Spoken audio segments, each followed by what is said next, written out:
O boi saiu alguns dados interessantes, então aqui já consigo fechar para vocês o setembro, então você vê que há uma queda da barra roxa para cá, há uma queda de produção, e aqui essa queda provavelmente é de retenção. Você vê que ela ocorreu o ano passado também, mas aqui era uma desistência de produção, né? Enquanto aqui está sendo, mesmo que ela esteja um pouquinho acima do ano passado, ela parece ser mais uma retenção de gado. Então os preços melhoram, né? Começam a melhorar, e aí olhando o detalhe disso, a gente começa a observar que as exportações estão sendo muito melhores do que o ano passado. Então, o ano passado a gente exportou, reduziu a produção e exportou isso. Esse ano nós reduzimos quase no mesmo nível do ano passado e exportamos tudo isso. Então é recorde esse nível, né? Então isso aqui, e com preços começando a subir aqui, ainda iguais ao do ano passado, você vê, né? Não rompeu, mas o custo de compra de um animal está bem menor, então agora começou isso incentivou muito o pessoal a sair com essa compra, essa exportação muito forte aqui em setembro, né? E isso fez com que o mercado interno automaticamente tivesse menor produção, menos produção do que a gente teve no ano passado.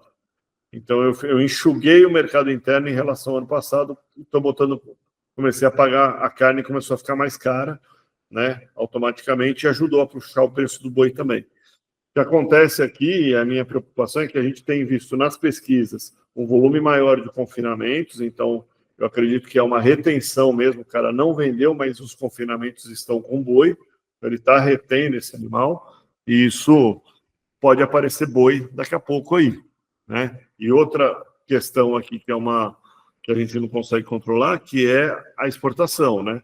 Os níveis de exportação, estava muito barato a carne brasileira, estava muito competitiva, então exportou super bem, só que agora a carne brasileira, o boi brasileiro subiu, as margens de exportação estão caindo, e a qualquer momento isso pode, quem mandou nesse volume alto, nessa puxada de preços, foi as exportações que foram muito bem. Se as exportações derem uma brecada, a gente tem um volume de confinamento que pode estar saindo aí à frente, com uma brecada nas exportações. Isso me dá um pouco de medo de ficar em aberto em posições. Então, assim, acho que a gente vai ver que outros dados estão pressionando aí, mas isso me traz um pouco de preocupação. Então, a projeção nossa, né, o mercado veio aqui para os 300, quase 300, né, a gente estabilizou, acho que o mercado está encontrando, mas ele pode subir mais um pouquinho, né, aqui a gente ele tem chance de curto prazo pressionar ainda enquanto o pessoal está segurando o boi, né, mas longo prazo, eu acho que ela está tirando vários pontos de competitividade, e as exportações que costumam dar um break ali em dezembro, pode acontecer. E aí o mercado, se vier maior oferta com quebra de exportação, com redução de exportação, nós podemos ter um baque ali. Então esse é o cuidado e a atenção que a gente deve dar. As últimas 3 semanas... As últimas 3 semanas, então a gente vê super competitivo, né? Super pressionado competitivo, não, super pressionado, todas as praças em alta, não tem nenhuma praça, nem estabilidade, nem em baixa, todo mundo em alta, então boi subindo, curto prazo firme, né? E isso tem dado uma empurradinha. Agora, quando a gente olha os futuros de mais longo, eles já estão perdendo força, eles estão começando a apresentar naturalmente uma queda do boi ali para frente. Então, enquanto o curto está firme, ele vai empurrando, só que as expectativas para frente já estão se encolhendo, né? Então a gente olha, realmente, hoje deu mais uma subida, aqui estava com uma foto de sexta-feira, aqui até ficou em cima aqui do ponto, eu não estou conseguindo ver, mas devia estar uns 305, e hoje chegou a bater 311, isso aqui, né? Então a gente vê uma região de sobrevenda, né, aqui nessa ferramenta, mas aqui ainda puxando para cima, o volume que estava perdendo um pouco na última semana voltou a aparecer um pouco de volume no curto prazo. Então, o vencimento de outubro está bem o pessoal fazendo compras aí ainda, e eu não acho que há necessidade de fazer um hedge para outubro, tá? Agora, pensando em novembro, dezembro e janeiro, eu acho que começa a pintar um pouco de risco disso aí, de repente, dar uma virada, né? Então, proteger o mínimo, garantir a margem de lucro, fazer uma estratégia de proteção, eu acho interessante, pensando nesses vencimentos mais longos.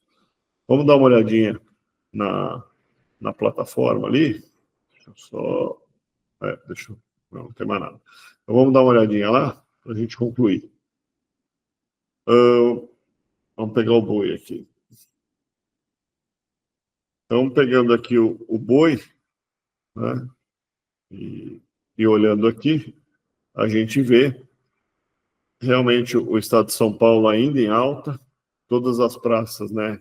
Todas as praças aqui, 20 praças em alta, tendência em alta, ele ainda puxando para cá. Enfim, o mercado está firme, todas as praças estão nessa toada daqui, né? Então, todas elas estão puxando aqui e trazendo aí uma perspectiva. Algumas viraram um pouquinho. O preocupação, deixa eu ver aqui se eu vou pegar aqui. A preocupação aqui começa a ser muito mais nesses outros indicadores daqui. Então, se a gente mercado interno e olhar deixa ele entrar aqui. A gente pegar o mercado interno, puxar um histórico. Veja, na última sessão nós estávamos aqui, mais ou menos, né? Nós estávamos mais ou menos por aqui, do diferencial de base. Então, da última sessão para cá, veja que ele já está quase encostando na nossa linha pontilhada, ou seja, todas as praças de São Paulo estão subindo muito mais rápido que as outras praças, e começa a ficar muito interessante puxar boi das outras praças. Então, talvez São Paulo isso seja um motor para brecar a alta em São Paulo. Por enquanto está firme, mas está aparecendo esse motor, né? O outro indicador aqui também é que quando a gente olha a margem da indústria, né, a gente vinha aqui mais ou menos nesse patamar daqui, você vê que ela já rompe, não é uma margem ruim, mas nós saímos de uma margem aqui que gira ao redor de 8% e estamos indo para uma margem de 0 no mercado interno. Já está quase o preço da carne, né? Está ficando igual ao preço do boi, o preço do boi casado.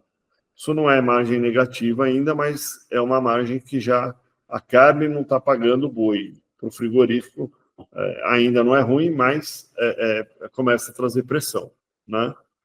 Então, na exportação ainda temos uma margem positiva, né? Ainda está bom, mas, enfim, o frango também, deixa eu ver se esse daqui trazendo ele um pouquinho mais para o diário.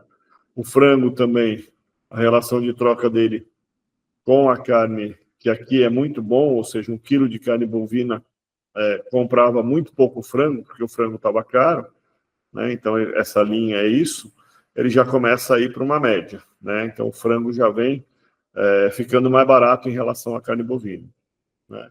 E o último ponto aqui realmente é o lado das exportações. Então a gente tinha aqui carne bovina brasileira 60% mais barata do que a média dos concorrentes internacionais, e hoje ela já está aí com 20, 28, 27. Abaixo de 20, ela já começa a ficar ruim, né? Então, não está péssimo, por isso pode subir um pouco mais no curto prazo, mas subindo mais um pouco, isso aqui pode começar a ficar um pouco pior. Você vê que o preço da carne já está encostando aí no preço de 2 anos atrás, né? O preço médio dessa carne, se a gente pegar Brasil aqui, ó, carne brasileira em dólar já está encostando de 2 anos atrás, né? Então, deu uma reagida boa em dólar. Enfim, esses eram os pontos que eu queria trazer para vocês. E aí abrir aqui para a gente bater um papo, né?